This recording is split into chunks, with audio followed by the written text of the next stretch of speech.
Romanos capítulo 1, versículo 8, vamos a estar leyendo a partir de allí en el nombre del Padre, del Hijo y del Espíritu Santo de Dios. Amén. Dice, deseo de Pablo de visitar Roma. Primeramente doy gracias a mi Dios mediante Jesucristo con respecto a todos vosotros, de que vuestra fe se divulga por todo el mundo. Porque testigo me es Dios, a quien sirvo en mi espíritu en el evangelio de su Hijo, de que sin cesar hago mención de ustedes siempre en mis oraciones, rogando que de alguna manera tenga al fin, por la voluntad de Dios, un próspero viaje para ir a vosotros.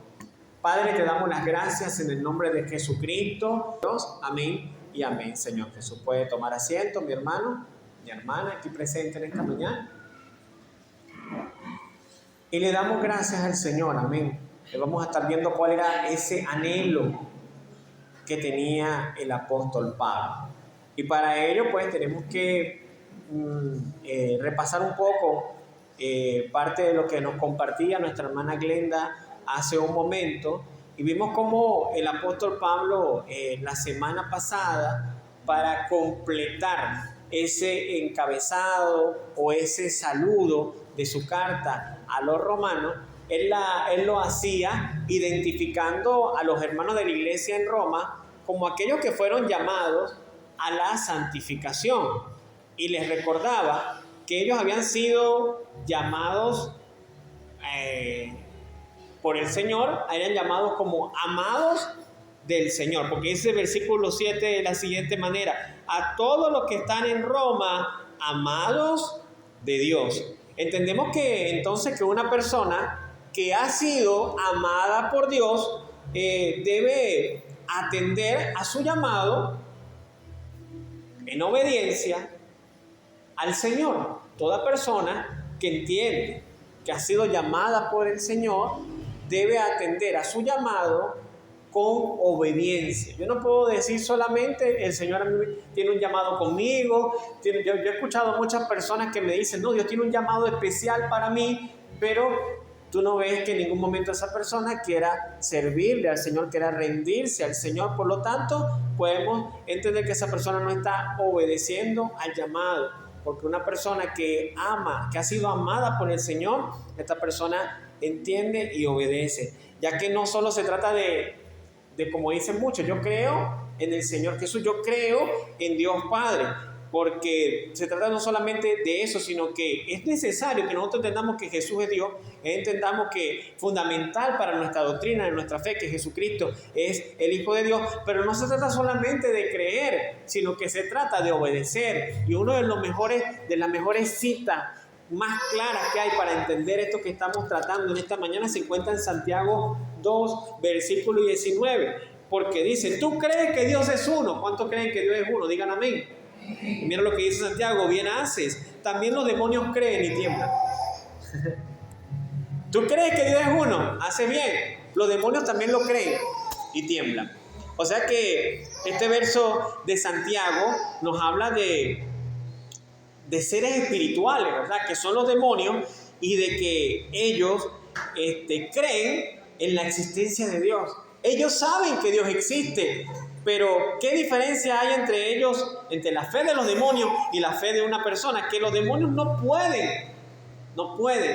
evidenciar una obediencia al Señor, puesto que ellos son desobedientes, ¿verdad? Puesto que ellos creen que Dios es el Todopoderoso, pero ellos deciden no obedecer. Al contrario, ellos más bien reconocen al Señor, pero no tienen intención de obedecerle, no cumplen con su voluntad. Y debemos recordar, hermanos, que también Santiago nos enseña que la verdadera fe en el Señor es aquella que se evidencia, así como los demonios evidencian que ellos creen en el Señor, pero no lo obedecen. La evidencia es que hay una desobediencia en el cristiano. Las evidencias de que creen en el Señor se encuentran en las buenas obras, porque también nos dice el mismo libro de Santiago, pero en el mismo capítulo donde estamos ahorita, pero unos versículos más arriba, dice, hermanos míos, ¿de qué aprovechará si alguno dice que tiene fe y no tiene obras? ¿podrá la fe salvarle? Y si un hermano o una hermana, mira la pregunta que hace Santiago, o el caso que plantea Santiago, están desnudos y tienen necesidad de mantenimiento de cada día, y alguno de ustedes le dice, id en paz, calentados y saciados, pero no le dais las cosas que son necesarias para el cuerpo, ¿de qué aprovecha? Así también la fe, si no tienes obras, es muerta en sí misma. O sea, que un cristiano evidencia su obediencia al Señor a través de las buenas obras que haga el creyente. Nosotros sabemos que las obras nos salvan, que somos salvos por fe y no por obra, ¿ok? Pero todo verdadero creyente demuestra su fe por las buenas obras que hace, amén. Y esto es lo que dice Santiago, y esta es la diferencia de decir yo creo en Dios. Bueno, se tienen que ver las evidencias. Si somos personas que decimos creer y obedecer al Señor, tiene que verse la evidencia por nuestras buenas obras, porque los demonios también creen y tiemblan, pero no obedecen. Hay muchas personas que tienen, va a sonar mal lo que voy a decir, pero hay muchas personas dentro de las iglesias, no dentro de los caminos de Dios, dentro de las iglesias que tienen la fe de los demonios, porque creen que Dios es uno y bien hace. Pero los demonios también creen y tiemblan. Esa fe es la fe de los demonios. Aquellos que creen que Dios es uno, que es todopoderoso, pero no le obedecen. Y lamentablemente eso es algo que es la señal de una evidencia si yo realmente estoy atendiendo a mi llamado, si estoy siendo obediente al Señor. Y el apóstol Pablo le saludaba al finalizar el encabezado de su carta a los romanos diciéndole gracia y paz. Porque la gracia y la paz es algo que solamente Dios puede dar. Por gracia somos salvos. Y esto no es de nosotros, pues es don de Dios, es la gracia de Dios. ¿Cuánto teníamos una vida, hermano? Cuando antes de llegar a los caminos del Señor teníamos una vida que en verdad no sentíamos paz. Estábamos todo el tiempo, digamos, atribulados, no sabíamos qué decisión tomar, vivíamos en una angustia, vivíamos presas de la inseguridad, vivíamos siendo presa fácil de los temores, de las angustias, hasta que por la gracia del Señor llegó a nuestra vida, ¿verdad? Esa paz de Dios para quitar esa inseguridad, para quitar ese temor, y nos damos cuenta que la paz de Dios, hermano, es algo maravilloso. Pero Dios nos enseña a nosotros a saber cómo administrar esa paz que Dios nos da, porque dice el mismo libro de Romanos, pasó unas páginas más adelante, en el capítulo 12, versículo 18, hablando con relación a este tema de la paz, que hablaremos más adelante cuando lleguemos al capítulo 12, dice, si es posible, en cuanto dependa de vosotros, estar en paz con todos los hombres. O sea que la paz que Dios da, la tenemos en nuestra vida porque la paz es un fruto del Espíritu, parte del fruto del Espíritu. Y una de las cualidades que tiene el fruto del Espíritu, el fruto como tal, es que crece. Amén. Es que el fruto crece.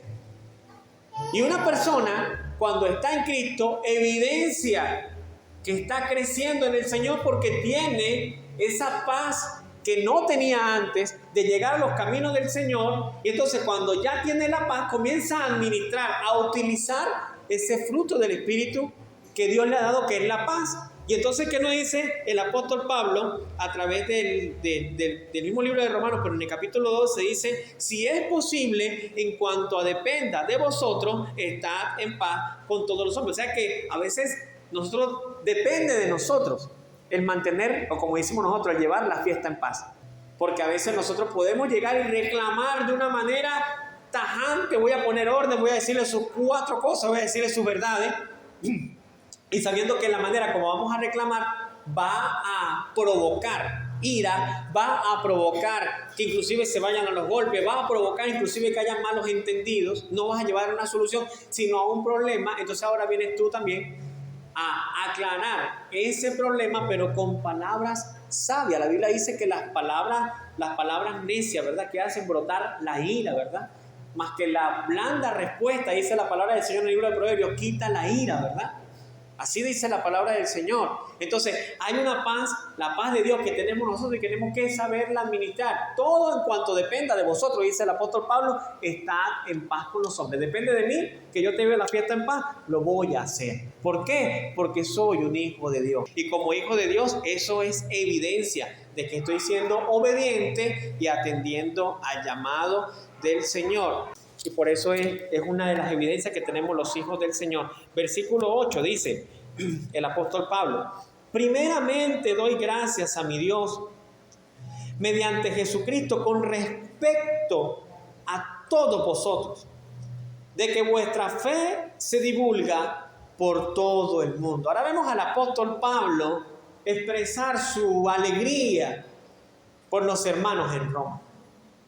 ¿Sabe? Recordemos, volvemos un poquito al contexto. El apóstol Pablo mandó esta carta a la iglesia, a los hermanos que estaban en Roma, hermanos que el apóstol Pablo no conocía, pero era una iglesia que necesitaba orientación, y el apóstol Pablo, a través de la carta, le va a mandar esa motivación, esa orientación, esa guía del Espíritu Santo. Y el apóstol Pablo ya les saluda: gracia y paz con ustedes, que han sido llamados a ser santos, que son amados del Señor. Ahora vemos que el apóstol Pablo expresa su alegría con los hermanos en Roma, porque aquella iglesia, hermano, mira lo que dice: primeramente doy gracias a Dios mediante el Señor Jesucristo con respecto a vosotros. ¿Sabe por qué? Porque aquella iglesia, hermano, se encontraba en la capital de Italia, en la capital del imperio que dominaba aquel entonces, el imperio romano.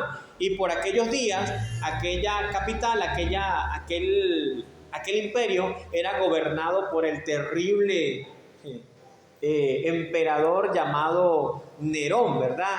Un hombre que era despiadado y que tenía sus manos manchadas, ¿sabe con qué? Con la sangre de la muerte de su propia madre. Nerón era un tipo que había matado inclusive a su mamá porque sentía que ella le influenciaba en sus decisiones, sentía que ella era un tipo de autoridad sobre él. Y Nerón era un hombre que no respetaba ningún tipo de autoridad, aun y cuando fuese su propia madre. Dicen los historiadores que él intentó matarla en varias ocasiones.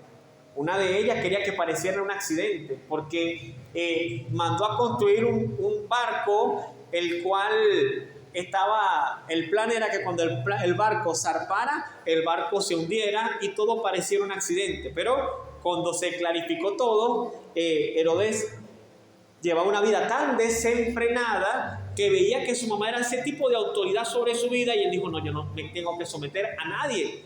Y entonces, ¿qué hace Nerón? Quita la vida de su propia madre. Un tipo así, gobernando la nación. Una iglesia que estaba viviendo en una ciudad que era gobernada por un loco como Nerón, porque sí era un loco. Nerón era un loco. De verdad, la historia lo muestra. Desordenado mental.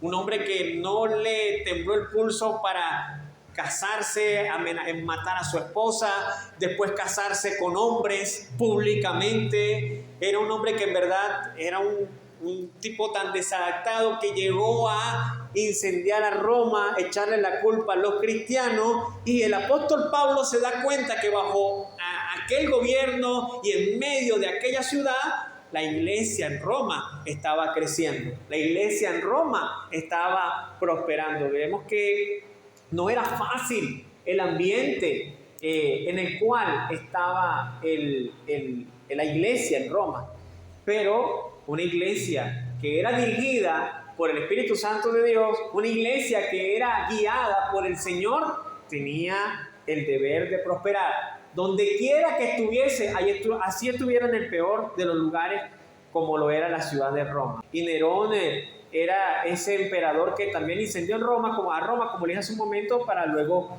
culpar a los cristianos. Y que la iglesia creciera en cuanto, quizás no sé si tanto a membresía, pero sí en cuanto a la fe. Esto a Pablo le llenaba de alegría, ¿sabe? A Pablo le llenaba de alegría porque su fe se divulgaba. La fe de esta iglesia se divulgaba. Eran sobresalientes estos hombres debido a su fe. En un momento en el cual la iglesia era perseguida, en un momento en el cual el emperador estaba loco y mataba a todo el mundo, en un momento en el cual era como para que la iglesia mermara, la iglesia lo que hacía era crecer, crecer y crecer en medio de malas circunstancias. La pregunta que nos hace el Señor, la primera pregunta que nos hace el Señor a través de este tema, que no va a ser muy extenso, pero creo que va a ser bastante sustancioso para nosotros, es que somos nosotros como los hermanos de la iglesia de Roma, quienes a pesar de todas sus presiones, su fe crecía, y crecía tanto que eran conocidos por su obediencia al Señor a pesar de todo lo malo que estaban viviendo alrededor. O somos de los que a la primera prueba lo que hacemos es demostrar nuestra falta de fe.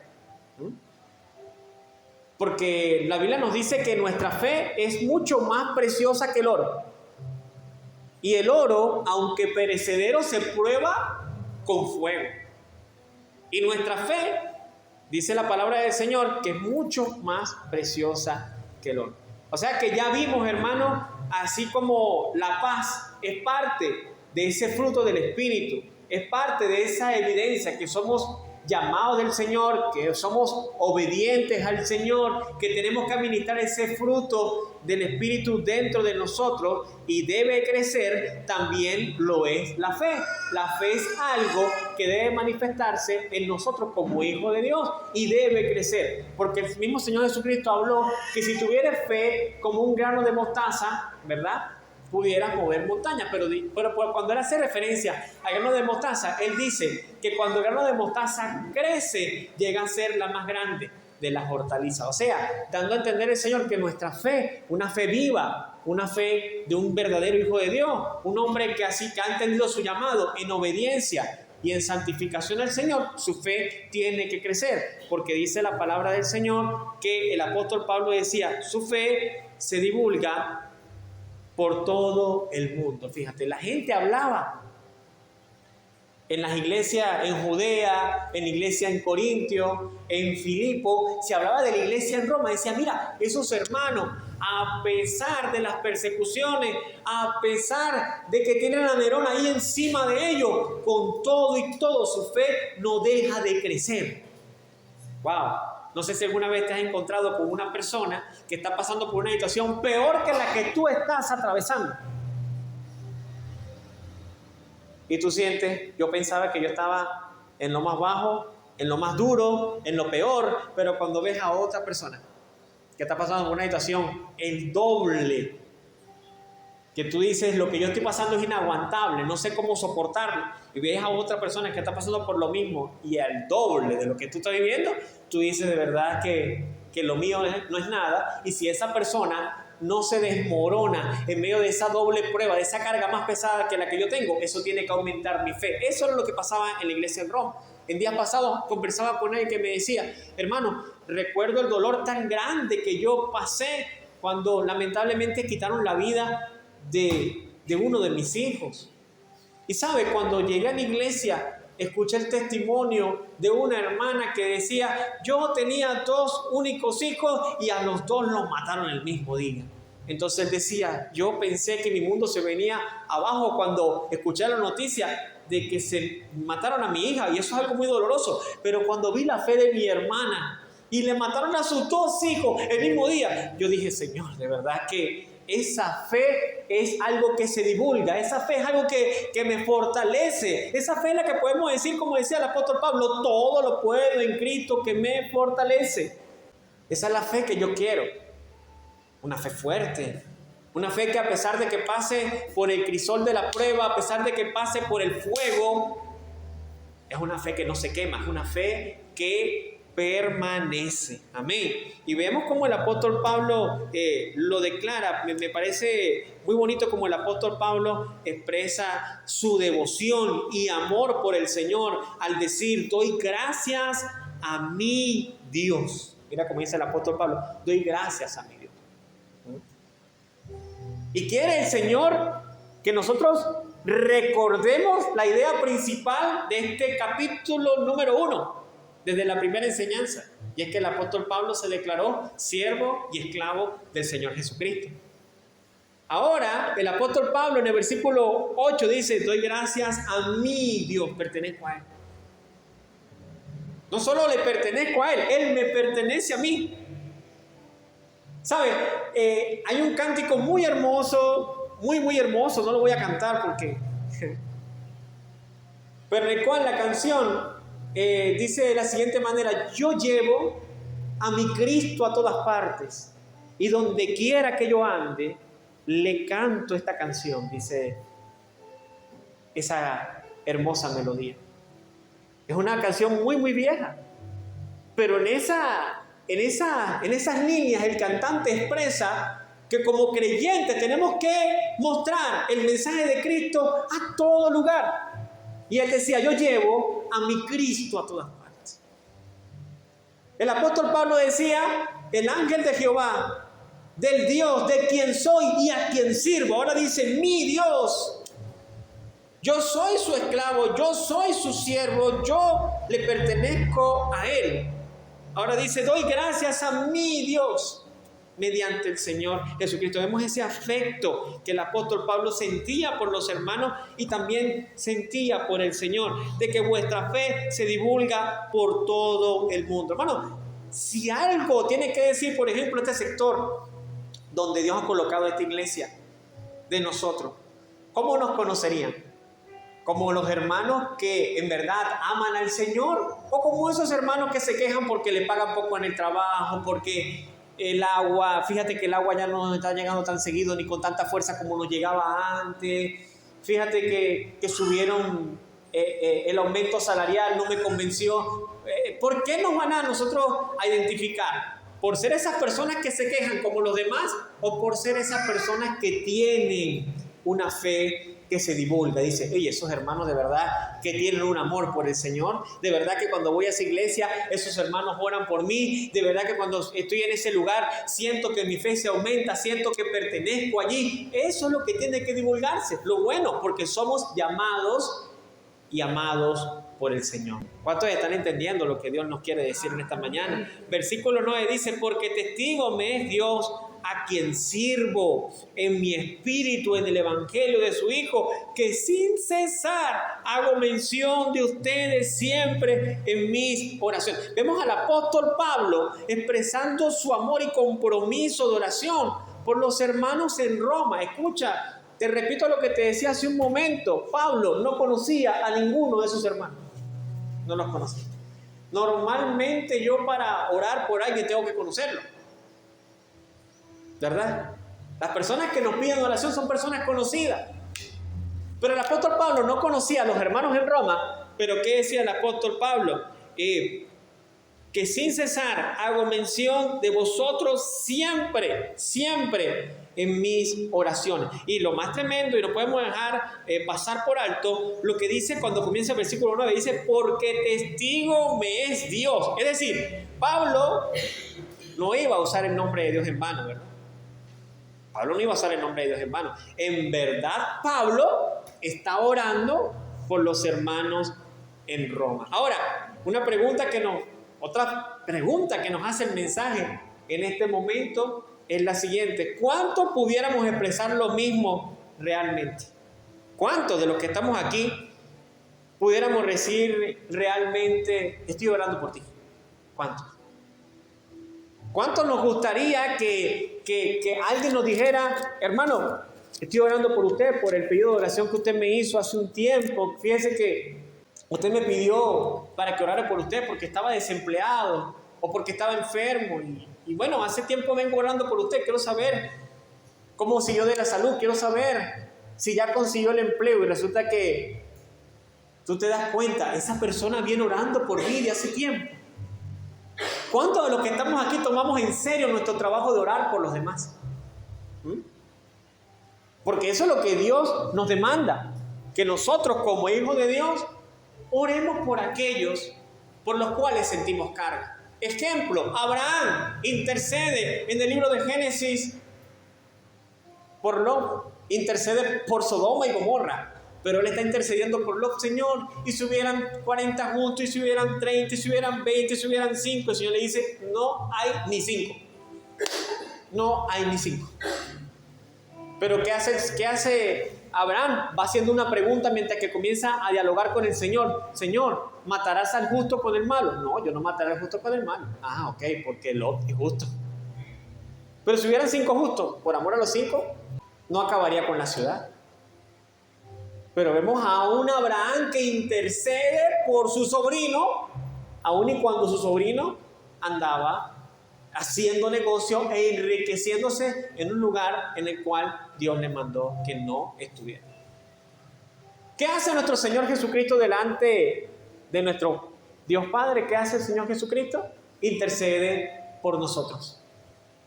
A diario. Porque a diario Satanás tiene de qué acusarnos. Mira, ¿lo ves? Y que cristiano, y cuando se comió el primer pedazo de pan en esta mañana, no le dio gracias a Dios por los alimentos. Fíjate, y que cristiano, y mira todas las cosas que pasan por su mente. Pensamientos macabros, tóxicos, dañinos. ¿Viste? Y ese y que cristiano, y que tu hijo, ese es Satanás acusándonos delante del Padre. Pero ahí el Señor, cuando va ¿cómo es que se llama? ¿Cómo se puede decir? Cuando el Señor va a declarar juicio sobre nosotros, mira a la persona del Señor Jesucristo y Él intercede por nosotros. Porque por gracia del Señor somos salvos. Y por su amor y su misericordia no hemos sido consumidos. Allí está. Allí queda claro que así como Moisés también intercedió mientras que el pueblo estaba en la batalla, y Moisés estaba en el monte, arriba, levantando sus manos, y mientras que él levantaba sus manos, Israel prevalecía y obtenía la victoria, intercediendo Moisés por Israel.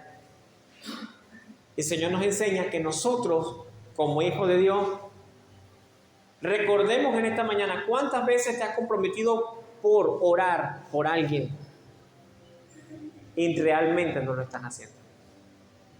Que analicemos nuestra vida y comencemos a ver por cuántos realmente yo dije que iba a orar y no estoy orando.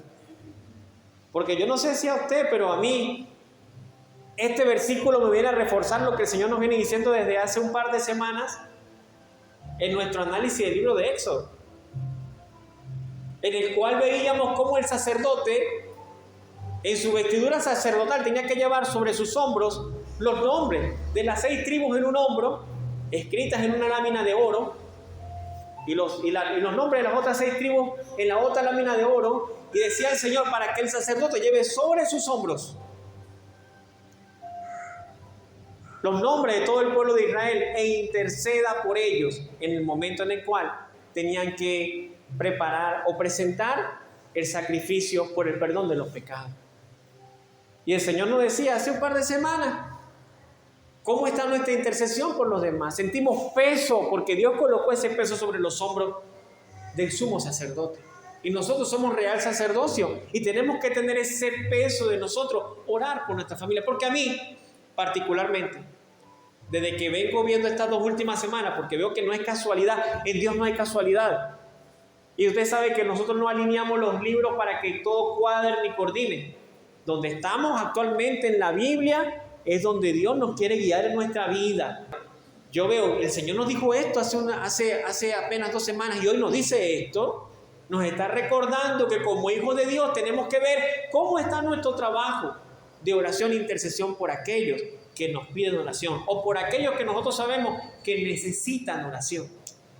Debe ser un trabajo, pero usted dirá, pastor, apenas tengo aliento para orar por mí, mucho menos voy a orar por otro. Pero lo que Dios nos está diciendo, como el apóstol Pablo decía, siempre hago mención de vosotros en mis oraciones, siempre, siempre. Y mira lo que dice el apóstol Pablo, testigo me es Dios. ¿Ah? Un pastor dijo hace algunos años con relación a este versículo algo que me llamó mucho la atención. Hermano, cuando alguien te pida oración y tú te comprometas a orar por esa persona, yo te decía ese pastor de la siguiente manera, yo te aconsejo lo siguiente, si alguien te dice, pastor, ora por mí porque estoy desempleado, allí mismo tú le vas a decir, hermanito, cierre los ojos, vamos a orar por usted. Le pone la mano sobre el hombro y ora por él. Ora por mí porque estoy enfermo, hermanito, cierre los ojos, vamos a orar por usted para que Dios lo sane. Y así ya usted suelta la carga de que oró por esa persona y no que te llevan la tarea para la casa cuando ni siquiera puedes recordar cuáles son las cosas por las cuales te pidieron oración. y podamos decir como el apóstol Pablo, testigo me dio que yo oré por ustedes. Decía el apóstol Pablo de que constantemente oro por ustedes. Mira que el apóstol Pablo tenía carga. Estaba la iglesia en Jerusalén. Él no era pastor en Jerusalén, pero estaba la iglesia en Jerusalén. Estaba la iglesia en Éfeso, estaba la iglesia a los Gálatas, estaba la iglesia, distintas iglesias por donde el apóstol Pablo pasaba. Y aún así sacaba tiempo para orar por los hermanos que él no conocía. ¿Cuántos de los que estamos aquí oramos por la gente que no conocemos? Sí, bueno, pastor, de vez en cuando, de cuando en vez, oro por los chinos que están en China. Pero realmente nos cuesta tomar propiedad para orar por los que no conocemos. Si difícilmente oramos por los que conocemos, ¿cuánto más debemos orar por los que no conocemos? Tenemos que orar por ellos. El apóstol Pablo lo hacía y nos enseña a que nosotros lo hagamos. El apóstol Pablo no solo nos enseña cómo él sentía ese afecto por el Señor, ese afecto genuino por cada uno de los hermanos que estaba en Roma, sino que además nos enseña a nosotros con su ejemplo, que él con su ejemplo, él estaba formando a los cristianos en Roma, diciéndole, oren por mí, porque yo oro por ustedes. El apóstol Pablo estaba alegre con el crecimiento que ellos tenían. El apóstol Pablo tenía ese afecto genuino y estaba formando con sus acciones, con su testimonio, un futuro para el evangelio, porque los que iban a seguir después del apóstol Pablo tenían que seguir con los ejemplos que el apóstol Pablo estaba dando. Y el apóstol Pablo manifestaba su gozo que sentía del crecimiento de aquellos hermanos. Fíjate cómo lo manifestaba en oración. Señor, yo oro constantemente por ustedes al Señor y el Señor es mi testigo. Dice en Filipenses capítulo 1, versículo 8 de la siguiente manera. Porque Dios me es testigo de cómo os amo a todos vosotros con el entrañable amor de Jesucristo. Y esto pido en oración, que vuestro amor abunde aún más y más en ciencia y en todo conocimiento, para que aprobéis lo mejor, a fin de que seáis sinceros e irreprensibles para el día de Cristo, llenos de frutos de justicia, que son por medio de Jesucristo para la gloria y alabanza de Dios. ¿Cuál era la oración del apóstol Pablo? Que en ellos se manifestara el fruto del entrañable amor de Jesucristo. Y él decía, es testigo, Dios me es testigo, porque quiero que aprobéis lo mejor, a fin de que seáis sinceros e irreprensibles en Cristo. Fíjate el peso que tenía el apóstol Pablo por la iglesia. Y ya vimos cómo el apóstol tenía ese peso de oración por la iglesia en Roma también. Esta era un peso de oración que tenía por la iglesia en Filipo, pero también ora para que la voluntad de Dios se haga y él pueda tener un viaje que sea sin tropiezo, porque dice de la siguiente manera, versículo 10, rogando de que de alguna manera tenga al fin por la voluntad de Dios un próspero viaje para ir a ustedes. El apóstol Pablo oraba no solamente por la fe de los hermanos allá en la iglesia, no solamente oraba para que se mantuvieran y su fe se siguiera divulgando por todo el mundo, sino que también oraba y rogaba a fin de que la voluntad de Dios, rogando de que de alguna manera tenga al fin, por la voluntad de Dios, un próspero viaje para ir a vosotros. El apóstol Pablo oraba para tener un viaje próspero. O sea que el apóstol Pablo oraba para que Dios le confirmase que su viaje no tendría tropiezos.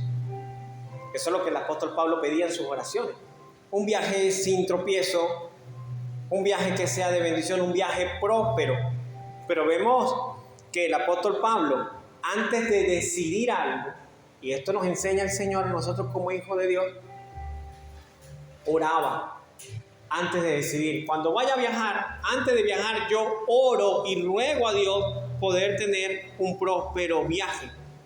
Vemos a un apóstol Pablo que rogaba antes de hacer tomar cualquier decisión. Y nos enseña que como hombre de Dios, nosotros no tenemos que darle órdenes a Dios en la oración. Señor, decreto, declaro y te exijo que se me dé este viaje de bendición porque soy tu hijo y tú me tienes que bendecir. No, el apóstol Pablo oraba, rogaba y pedía al Señor que poder tener un viaje en bendición. Pero según Hechos capítulo 27, no vayamos allá, solo hago mención del capítulo para quien lo quiera lo puede leer en su casa, nos relata cómo llegó el apóstol Pablo a Roma. Recuerda que él abordó un barco y ese barco iba rumbo a Roma y ese barco terminó prácticamente a la deriva. El apóstol Pablo terminó llegando a las orillas de aquella ciudad, de aquella isla, nadando porque naufragaron en alta mar.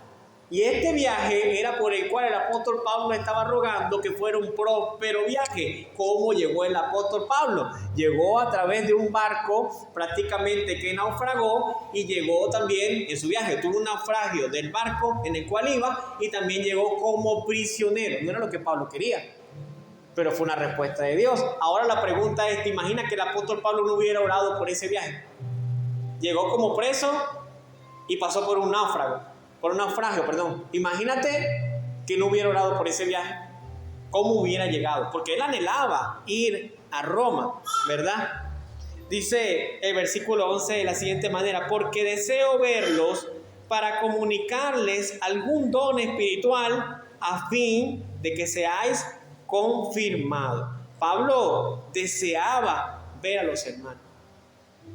¿Y deseaba para qué? Para confirmarles algún don espiritual. Y esto hay que explicarlo, ¿ok? Y hay que leer. He leído en otras versiones para poder traer una explicación un poquito más clara, porque cualquiera que ve este verso entiende de la siguiente manera. Quiere decir que el apóstol Pablo, cuando colocaba las manos sobre las personas, ellos comenzaban a hablar en lengua y a recibir algún don espiritual. ¿Vio, pastor? Que sí existe eso, porque el apóstol Pablo aquí le dice a los hermanos: deseo verlo para comunicarnos algún don espiritual a fin de que sean confirmados. Pero no era ese desorden al que Pablo se refería, porque dice, la versión Dios habla hoy, dice: porque deseo ir a verlo para ser de ayuda espiritual. Eso es lo que quiere decir confirmarles un don espiritual. Con la predicación de la palabra, hermano, el apóstol Pablo, a través de esta carta, Pablo les estaba confirmando cuál era la voluntad de Dios para su vida. Por lo tanto, les estaba confirmando un don espiritual. Cuando nosotros los pastores o maestros de la palabra del Señor estamos enseñando la palabra del Señor, ¿qué estamos haciendo? Estamos confirmando un don espiritual, que es el don de la palabra, que es la respuesta de Dios que tú necesitas para tu vida. Esto no es de que usted venga para acá, que yo tengo aquí la varita mágica de repartir dones. Cuando usted venga para acá, yo le coloco a usted la mano sobre su cabeza y usted comienza a recibir. Uno recibe el don de sanidad, otro el don de profecía, otro los distintos dones que declara la Biblia.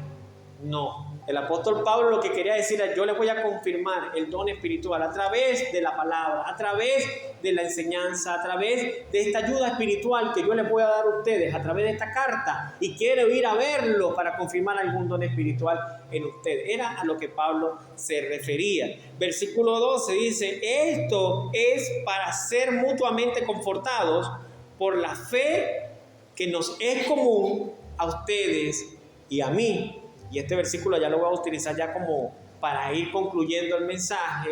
Y es que el apóstol Pablo decía que aunque no los conozco, a ustedes no los conozco, tenemos algo en común y es nuestra fe. Y dice el apóstol Pablo: esto es para ser mutuamente confortados por la fe que nos es común a vosotros y a mí. Y por la fe nosotros somos confortados. La Biblia, Dios habla hoy, presenta este versículo de la siguiente manera: para que nos animemos, por si no entendemos la palabra confortar, unos a otros con esta fe que ustedes y yo tenemos. Y en el camino del Señor siempre vamos a conseguir hermanos que tenemos la misma fe, pero no la misma manera de ver las cosas. Porque hay hermanos que tienen la fe en Cristo, pero están acostumbrados a ver el vaso medio vacío. Y nosotros que tenemos la misma fe en el Señor Jesucristo, tenemos que ayudarle a ver siempre el vaso medio lleno. Ah, me enfermé. Sí, pero hay un tratamiento. No, pastor, no hay tratamiento, es una operación. Bueno, pero hay una operación. Pero es que yo no quería pasar por el quirófano, pero esa es la solución. Y a través de la fe nos confortamos unos a otros. A través de la fe nos animamos unos a otros, porque sabemos que todo lo que pasa en nuestra vida es para la gloria de Dios y es para animarnos unos a otros. Yo recuerdo alguna vez haber conocido a una persona que estaba, mira, lloraba tremendamente porque tenía que tomar un tratamiento demasiado fuerte. Y recuerdo que yo le decía a esta persona, mira, dale gracias a Dios que lo tuyo es un tratamiento de pastillas. Pastor, pero no sé cuántos meses son. Sí, pero eso no es nada. La vida vale más que eso. Tomó el tratamiento y más nunca le volvió ese mal. ¿Ah? ¿Te imaginas que yo me hubiera puesto a llorar con esa persona y no se tomó el tratamiento? Ya se hubiera muerto. Pero siempre, como hijo de Dios, hermano, tenemos que confortarnos unos a otros, tenemos que animarnos unos a otros, porque sí hay bastantes profetas del desastre. Usted quiere ver el profeta del desastre, pónganse a ver noticias, gente que habla de opiniones, gente que critica la política, gente que se la pasa criticando la situación. De esos hay bastante. Pero nosotros los hijos de Dios somos de los que vemos el vaso no medio vacío, sino medio lleno. Sí, la situación está mala, pero va a estar mejor.